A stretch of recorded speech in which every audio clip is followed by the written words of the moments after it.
بڑی دلچسپ حکایت ہے۔ ایک شخص بتاتا ہے کہ جب میں اپنے روحانی استاد کے ساتھ تھا نا تو استاد نے مجھے مزدوری پہ لگا دیا۔ میں بحری جہازوں میں لوڈنگ اور ان لوڈنگ کیا کرتا تھا۔ سارے دن کی محنت کے بعد میں جتنے پیسے کماتا، میرے استاد ان میں سے میرے 2 وقت کے کھانے کی رقم کو الگ کرتے اور باقی ساری اللہ کے راستے میں خیرات کر دیتے۔ میں نے ایک دن ان سے اس حکمت کی وجہ پوچھی تو وہ مسکرا کے بولے کہ کچھ دیر تک تم یہ کام کرو، میں تمہیں اس کے بعد اس کا جواب ضرور دوں گا۔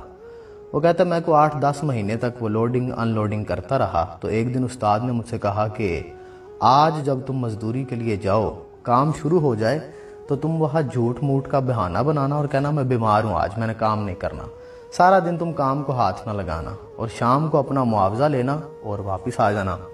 میں نے سائیں کی بات پہ عمل کیا۔ سارا دن میں وہاں پہ بخار کا، پیٹ درد کا یا سر درد کا کوئی بھی بہانہ بنا کے میں وہاں سویا رہا، لیٹا رہا، آرام کیا۔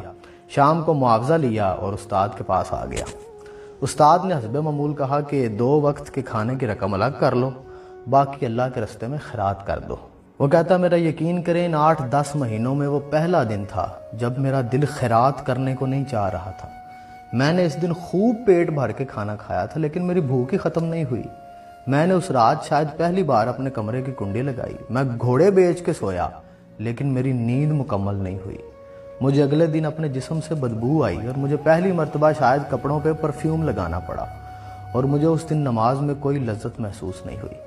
میں اگلے دن استاد کے پاس گیا، اپنی ساری کیفیات بتائیں انہیں جا کے۔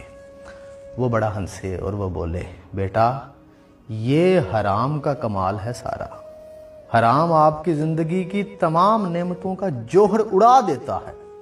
حرام ہمیشہ آپ کی بھوک بڑھا دیتا ہے، یہ آپ کی نیند میں اضافہ کرتا ہے، یہ آپ کے جسم میں بو پیدا کرتا ہے، یہ آپ کا دل تنگ کر دیتا ہے، یہ آپ کی سوچ کو چھوٹا کر دیتا ہے، یہ آپ کی نیند کو پھیلا دیتا ہے، یہ آپ کے روح سے سکون چھین لیتا ہے۔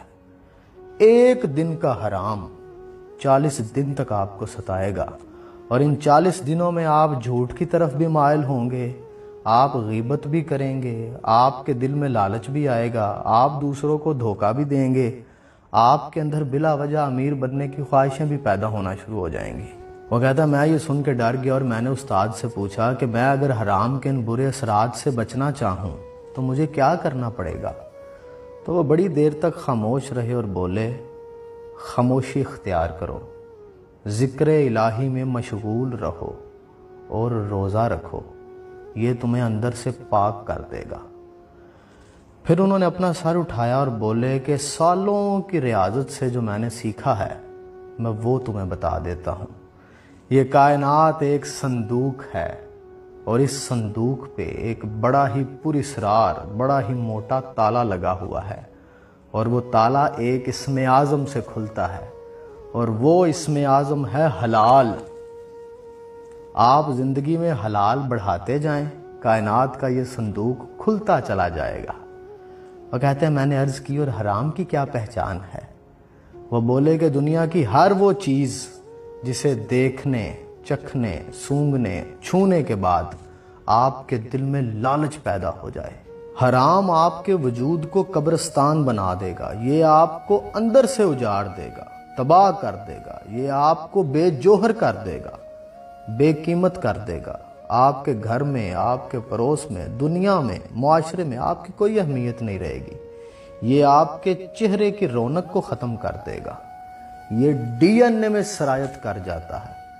تھوڑے دن پہلے میرے ایک بھائی ہیں، انہوں نے مجھے ایک ویڈیو بھیجی، اس میں ایک بزرگ فرما رہے تھے کہ رزق حرام کا ایک نوالا 3 نسلوں تک اپنے اثرات چھوڑتا ہے۔